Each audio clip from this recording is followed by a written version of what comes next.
Vraiment que tomoni tuka to sepeli na mokonza mboka ati ya sali. Makambo ya dollar oyo nekola ki biso. Dollar na moment oyo biso ba changer tozo zonga la valeur ya 15 000. En tout cas to sepeli penza. Papa Tshisekedi tonga koma ki premier ministre dollar ekuya ka mbala moko. Mobutu Soni alongola ki premier ministre après 5 jours. Yango wana kwa lelo fatia komi na place wana. Ateleme la biso likambo oyo aza mwana mboka. Ayoke la biso bandeko na mawa etake to ba congolais. Bato ba nyoko la biso za ba étranger. Makambange eleka to comprendre ngo te mais ekita ezaki na mobeka ngo etikala ka bongo. Mais soki ekiti te wana ba mona kanda na biso. Biso ozaki na souci que dollar ekita po mboka pesa bien po so mboka mbongo eza likolo en tout cas et pesa biso pe pasi ata na bateki ata pe na basombi. Mais sikoyo tozaki loka dollar ekiti eza nango bien mais ba kitisa pe biloko mbala moko pe kita po faciliter batu kosomba biloko tamusu batu bako kima dollar bako mocha biloko na to ya franc. Mais il faut ba luka moyen ya ko arranger pe biloko nyonso ekita bongo ekosunga biso pe bateki na basombi. Correcteur News TV awande correction ya ba news tout. Donc awande on assure quoi. Suivez Correcteur News TV.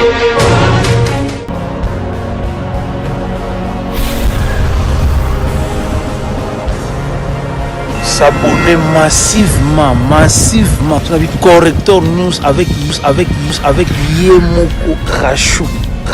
Et balandinyo surtout ya Correcteur News TV chaîne abino bolinga kamakasi eza wana oya bino présentateur Kevin Mbui na caméra wana toza bongo na Dieudonné Maweja. Actualité za dominé bien sûr tout autour ya au shit ya dollar yango to kitia wa sur terrain to récolter ba point de vue à chacun mbaye bisabiso bango ba moni ndenge nini po na shit ya dollar o euti ko sala mato moni wana bato misusu bazo changer na 16 misusu 17 misusu 18 mais biso en tant que ba journaliste to kiti na terrain poto yeba point de vue na bango ba yebisa biso batu yango ndenge nini sango wana. Bonjour maman. Bonjour. Comment on est? Kombo na Jojo. Maman en tant que moteki olamuki na tongo dollar ekiti et pertibe binote na musana na binonde bosombela bilo nande bokutu nde dollar ekiti. Bon ezelo mo boye côté si biso père moko na ba perte moko boye po ekiti brisque to yebi pété to sombi biloko ta musu na to ya likolo to sutuka maman na tongo dollar ekiti entoura et perturber vraiment ba mbongo na biso ba makamsu to sali to perdre belé. Donc toye beli to lobateni to sala te toye ba peto yango ya dollar ezana on a combien toye ba napenda to nango fixe ezati. Donc fallait toye ba to soki ekozala ndenge nini po na ba biloko faut pe biloko ekita lokwa ba kiti si dollar faut pe biloko ekita biloko soki ekiti eko permettre biso pe to somba bongo. Si ko message nous pesa ba considérer ba dollar ekiti na brusquement boye ba ki pété. Bon message ezaka kake biso ozaki na souci que dollar ekita po mboka pesa bien po so mboka mbongo eza likolo en tout cas et pesa biso pe pasi ata na bateki ata pe na basombi. Mais sikoyo tozaki loka dollar ekiti eza nango bien mais ba kitisa pe biloko mbala moko pe kita po faciliter batu kosomba biloko tamusu batu bako kima dollar bako mocha biloko na to ya franc. Mais il faut ba luka moyen ya ko arranger pe biloko nyonso ekita bongo ekosunga biso pe bateki na basombi. Bonjour madame. Comment on a papa? Comment on monsieur Clément? Monsieur Clément étant que commerçant, bana lobby dollar et chitaki, depuis que dollar daki na 20 quelques. Et le dollar comme batumsu 17 batumsu 16 réaction na yo par rapport na. Action on a question on a 12 000 francs. Nangi de on a 12 000 francs. Et quoi on a 12 000 francs et quand de marché binoté ba commerçant parce que tam na to bo somela ki biloko dali to bo te kala de noté. Bon parce que na to surtout somela biloko e go da surtout ko chité même temps mokolo moko ya mimba temps to soma deuxième tour et kitana on a pour na to zonga dambo normal. Na invité message nous ali na ngo ya ko pesa na ba ba kamba biso na lenge dollar. Bon en tout cas quand il y a fatia ça musana et en tout cas continue qui ne sous kalembati parce que mbongo na biso sur na valeur te mbongo ya valeur comme mondial même temps que wana na mbongo na biso te mbongo na biso on toujours na valeur ko le kamakasi. Merci beaucoup. Merci ming. Et papa touti kolanda chita dollar malgré tout nango pene yebanité mais dollar ekiti yo en tant que congolais au moni sango wana bon. Bon nga normalement na sepeli mengai pona nga na monaki ekitata na 8 000 francs. 5 dollars ça la 4 000. On a vraiment ça la madame mingi. On a nini? Bon, on a ce qui est kiti on dit que mutino ça na facilité, ya resomba biloko ça peut na facilité, même azo ça la commerce, ba entrée, ba sortie, nous ça va bien.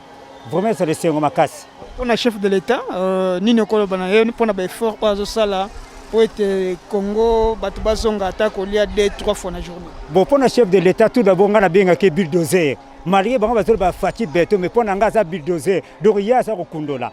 Donc leur monde a CPL pour vraiment yo kaka ba aspiration ya peuple vraiment ça la bise sengo makasi. Donc a continuer kaka koyoka ba makambo biso tozolo ba po biso nde toza sur terrain. Toujours vivre makambo ezako leka par-ci par-là donc toujours tard et puis et là on a ce CP là pour ça rappeler une écoute ya peuple donc vraiment en tout cas avant nanaye a oumela. Maman comment nani? Maman Yolande. Maman Yolande. Tu as vu que le lobby de l'art qui chita qui m'a cassé le monde, maintenant à 20 quelques, tu as retrouvé le lot comme à 15, 16, 17. N'a évité réaction par rapport à un temps que Kambi t'as fait mon chance. Maman Ponanga na minute yo na sepeli. Mais naza na pasi kaka po ekutinga naza na dollar. Comme te ekutinga na dollar na perdre. On a na changer ki dollar na 200. Siko na minute yo na komi kote kango na 117 116. Siko mbongo nange esa ineti ezindi. Pe kanda nange eza. Soki mbongo ane kiti libera te. Eke lobi e matiri susu. Totambola mutakala po bayeba ke bango ba okonza batu na kati mboko biso nyonso pe to aba congolais. Pour ni beaucoup observer journée à lobby te le lote bo bandata mardi bolingo bandale bongo soki lobby bo izongi kana te. Toko bandande ni bayebisaka batu te eleki pe information te. Eleki information te mu pepeleki ka ndenge wana. Na kozomo na banque informatique. Biso zwaka na banki te eza na batu bazwaka na banki. Biso pe tozwaka na sima ya batu wana. Yango makamange eleki ato comprendre ngo te mais ekita eza ke na mobeka ngo etikalaka bongo mais soki ekiti te wana ba mona kanda na biso. Bonjour ndeko ngai. Yebisa biso trouver ndenge nini shit ya dollar monya. En tout cas pona ngai naza mwana mboka na congolais. Na sepeli makasi soki gouvernement na biso etelemeli likambo ya kasa wana ya dollar pona nini biso peuple misala ezali sous penza te. Botozo bunda na pasi pona kozwa mwa mbongo kofutila bandako biso nyonso wa mapango na Kinshasa te. Bo bato baza ba locataire prix ya dollar ndenge komaki kolesa bana na ndako ezaki pasi makasi bakitisa ngo lisusu ndenge bakitisi yango na 17 boye na le comité yo linye kitati na combien soki bakomi ata na 15 ekosunga biso makasi makasi penza pete obete ya Fatima Boko ke mwana mobala za kabongo aumela po papa na etiti tango azaki président akomaki président te mais era abimaka premier ministre tala kokota Kisekedi na koti premier ministre papa Kisekedi excusez ngai kotanga kombo na ye ya Kisekedi na ko benga ipa Kisekedi te aza papa botinga yi papa Kisekedi tango komaki premier ministre dollar ekuyaka mbala moko Mobutu Soni alongola ki premier ministre après 5 jours yango wana kwa lelo fatia komi na place wana atelemela biso likambo oyo aza mwana mboka ayokela biso bandeko na ye mawa etake to ba congolais bato ba nyokola biso eza ba étranger bazonyokola par rapport ya quoi par rapport à to po bango bazana ba marchandise na bango bakozo ba franc bakosi na ba petit kambise bazomatisa to jour au jour tala to ezaki na banki combien mais bango ba changer bazomata lelo akei kotika dollar azui ba franc ba baxeli to baxeli bino boye bo matisa kuna mamuke moninga kozonga na terrain abmati surpris or que eza pas si pona biso ilobano asukoko senga nini na bakonzi eloko na sengi na bakonzi ya mboka batelemela biso likambo oyo ya dollar ezala na to moko fixe po tozala pe na moya kofuti ya baloyer babayere ya ndako bakoma koboya franc congolais po bazomona dollar etelemaka te mais ntango ekokoma ke dollar etelemi bayere mosusu akochange akolobaki na lingi su dollar te pesanga franc congolais ekozala malamu mingi mpona biso peuple congolais. Merci beaucoup papa. Merci beaucoup. Papa Samson bana lobby qui nezali ya koninga na dollar eshite ezali bazali kolela mpe na bazali kosepela tongi toyeba réaction na youtube propos na par rapport ozali na ngambi bazali kosepela to na ngambi ya bato ya solo bazali koregrete ngai nayebaki ke dollar ekokita parce que pourquoi toyebi mouvement moko ya bandeko na biso ya FCC je na bango ezaki ya ke basala makambo oyo bazali kosala po basimbisa mokonzi ya mboka touche mais bazo comprendre te ke mutu oyo aza mwana ya politicien akoli na politique na tant que Félix azali kotanga politique na ndako ya papa na ye na mama na ye bango bayebi politique te yango wana nde omone soki lelo bomoni dollar ekiti eza problème ya kokamwa te parce que baje na bango technique na bango totimbeli bango. Yo imaginez-vous que problème eza ndenge nini bango bazwi finance baza nango na maboko makambo nyonso baza nango na maboko mais bazozo courage ya koyebisa peuple congolais et puis kosala marche koyebisa peuple congolais que tozosala marche que dollar eza ya komata biloko eza ya komata eza kotiola peuple congolais ou bien eza koloba ya solo mais aussi longtemps que bango baza na biloko nyonso topesi bango tina finance topesi bango nyonso tout yango wana mokonzi ya mboka azongisi bango azongisili bango bala wana kayebisi bango ke soki dollar ekiti te c'est-à-dire ilunga lukamba na ministre ba ministre nyonso tout il faut ba démissionner. Papa maman bazali kolela bato basombaki biloko na 20 et dollar s'est retrouvé na 16 17 15 même. Maman pardon wana eza problème na biso te yo moni mboka wapi banda yo ndenge ozaboy biso tozo mata tozo kitaka ata na ba pays mususu omoni eloko bazote moko na biso bazoteka biloko bazotala bato na liongo boy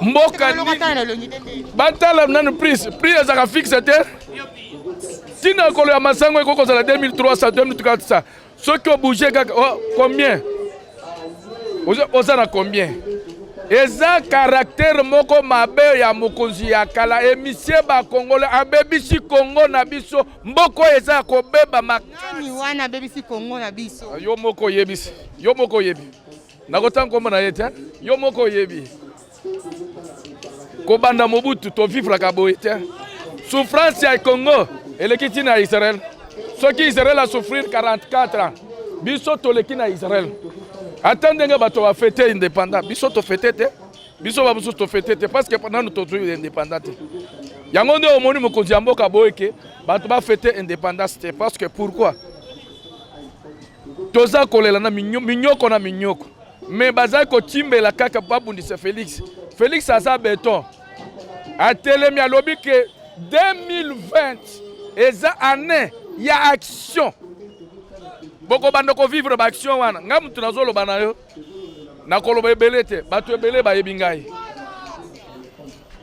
na lobby ba oyo ba yebi ngai na leka na ba chaîne ebele na yebisa bango ke 2020 kaka ndenge mokonzi ya mboka loba wana 2020 eza année ya action batika Félix asala musala batika Félix asala musala mama message na ngai eza ke bato FCC batika Félix asala musala telanga mote papa awa tozali na liaison et chapitre victoire bon remarque otomoni tuka tosepeli na mokonzi mboka akti asali makambo ya dollar oyo nekolaki biso dollar na moment oyo biso ba changer tozozonga la valeur ya 15000 en tout cas tosepeli penza bino boko teka ngona combien bon biso tozoteka ngo la valeur ya 16000 tozodandela ma 2000 francs par rapport au chef de l'État. En tout cas, c'est pas kaka maloba ya chef de l'État. En tout cas, peuple na moment oyo, peuple penza ya ko sepela makasi. Parce que bandako tunza biso makambo ya dollar ekiti en tout cas, toza penza ko sepela bien makasi penza na nini ya chef. Toza na posa ekita susu to esuka wana. Toza na posa fo dollar ekita na valeur ata ba 12000. Esuka ata ba 12000. En tout cas, pour peuple, azala penza toujours na ko sepela. Correcteur News TV, Awande correction, il y a ba news tout. Donc Awande, on assure quoi. Suivez Correcteur News TV.